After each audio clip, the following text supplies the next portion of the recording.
આગળ પર ચાલતી કોલેજોના બીબીએ એમબીએના બોગસ સર્ટિફિકેટના કૌભાંડ પાટણ એચએનજીયુના દસ્તાવેજોના વેરિફિકેશનમાં કૌભાંડનો પર્દાફાશ થયો।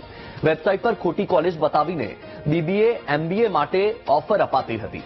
વડોદરામાં ખોટી કોલેજ બતાવીને વિદ્યાર્થીને છેતર્યા। Panchjanya institute of commerce and management નામની ખોટી કોલેજ બતાવાઈ। ઓનલાઈન બોગસ કોલેજ બતાવીને વિદ્યાર્થીઓ સાથે ઠગાઈ કરાઈ। ઓનલાઈન પરીક્ષા લઈને યુનિવર્સિટીના નામે ખોટા સર્ટિફિકેટ આપી દેવાયા। ડોક્યુમેન્ટ વેરિફિકેશન માટે નવસારીથી વિદ્યાર્થીની આવી હતી। વિરાણી નેરીસા નામની વિદ્યાર્થીનીને મળ્યા હતા ડિગ્રી અને સર્ટિફિકેટ। તપાસ કરતા રેકોર્ડમાં કોઈ સંલગ્ન કોલેજ ન હોવાનો ઘટસ્ફોટ થયો। તેજસ મજમુદાર નામના શખ્સે બોગસ સર્ટિફિકેટ આપ્યા હતા। ડોક્યુમેન્ટના આધારે એચએનજીયુ અને બી ડિવિઝન પોલીસમાં અરજી અપાઈ છે।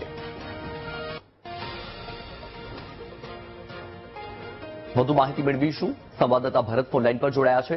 ભરત, ખોટી કોલેજ બતાવીને વિદ્યાર્થીઓને સર્ટિફિકેટ અપાયા, આખો મામલો શું છે, શું માહિતી?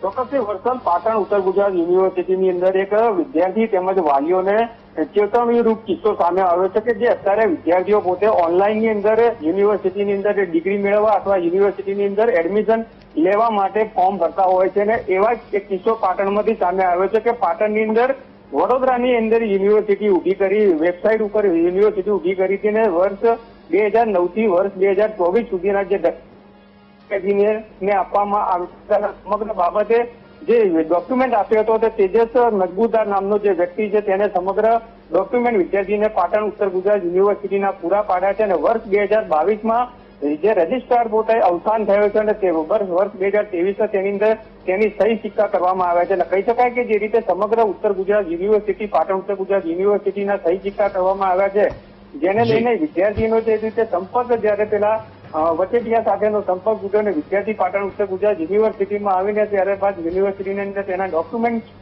વેરિફિકેશન કરાતા સમગ્ર કૌભાંડ છે બહાર આવ્યું છે। જે ભરત, માહિતી બદલ આભાર।